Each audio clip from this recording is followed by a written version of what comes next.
One. What's the amount of time? 5 to 7 minutes. It's a very difficult subject for me. I'm going to start my first speech on this area, so I'm going to try to make it a little normal so it doesn't sound a little awkward. But anyways, as I saw people coming here, so many people, Mr. Toastmaster, fellow Toastmasters and guests, welcome guests. When I saw all of you coming here and arriving through those doors, I remember one question, and the question was, what does it make 859 strawberries coming through those doors? Strawberry jam. And the reason that I have thought of that is because I'm going to talk about cooking, and cooking with passion. That's what they tell you. If you're going to cook, cook with passion. Well, that's not my case, unfortunately, because I come from a big family, 11 children, and we used to live in a huge house in Colombia. So the houses in Colombia is what we call a patio. It's a place like this, and all the rooms are around, and the service areas are all the way in the back of the house.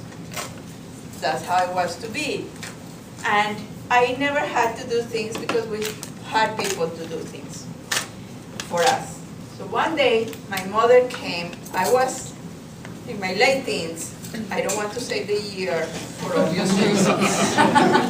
And my mother came and said to me, Amparo, girl, you need to learn how to cook, because if you don't, when you get married, your husband is going to beat you up. Beat me up. In those terms, I was so scared that just the thought that I was going to be beaten up made me think that I needed to learn how to cook. I hated the kitchen. I think when I was in my mother's womb, I used to kick her when she used to get near the kitchen. And my father thought that the baby was going to be a lover of the kitchen. And I was kicking out of happiness. That's not what happened with me. I hated the kitchen. So after my mother said that, I said, okay, if I have to learn how to cook, I don't want to get beaten when I grow up. So she gave me few samples of how to prepare a simple meat. We were supposed to gather at 12 o'clock, from 12 to 1, the whole family for lunch, and the whole family from 6 to 7 about for dinner. The first Saturday that I had to cook, I went to the kitchen. And hear me not. I went to the kitchen, and I'm looking through all the old pans in the kitchen. And it was for me. Like, what am I going to do? I was looking at the pan and I don't know what I'm going to do. What is this for? Why is this smaller than the other ones? How am I going to use that? Do I have to use it or not? Well, my mother had told me that I need to make rice, steak on the grill, and potatoes. And she told me how to do it. So I was looking at the pan. I'm going to make the rice here, and my mother told me that I have to put 12 cups of water. Put the 12 cups of water, and when I look at it, 12 cups of water in this. So I go all the way, like 80 feet from the kitchen all the way to my mother's place. Ma'am, is this good enough? How many do you put? I put 12. Yes, I told you 12, so that's good enough. So I run back 80 feet, all the way around the patio, going towards the kitchen, and I come back. 12. Okay. Now comes the salt. I get the salt, I put 1 spoon of salt.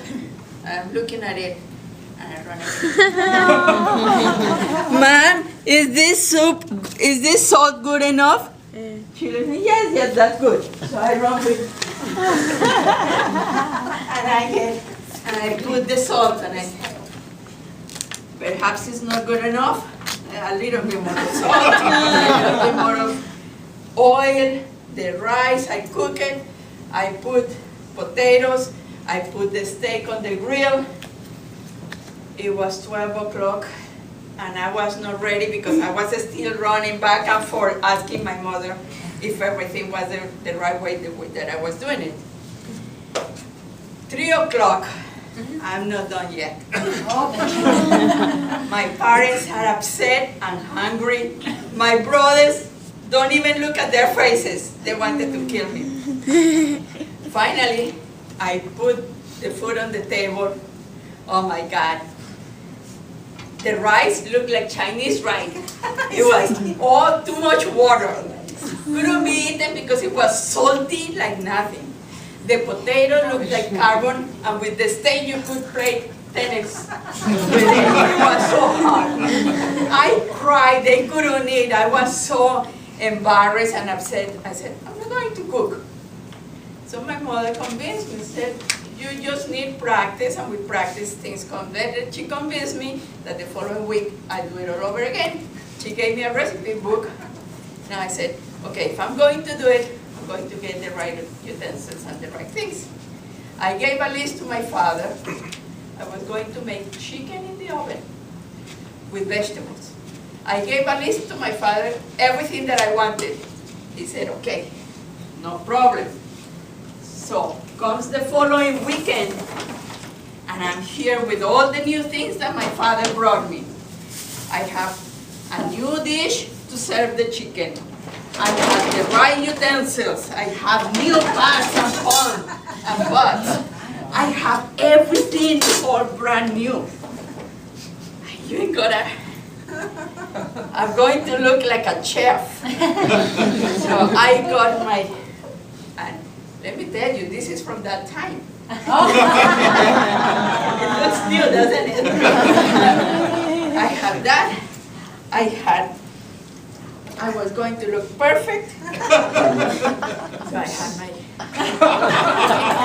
and I have my new towels for the kitchen, and I have new pots and pot holders. I was ready to my new experience.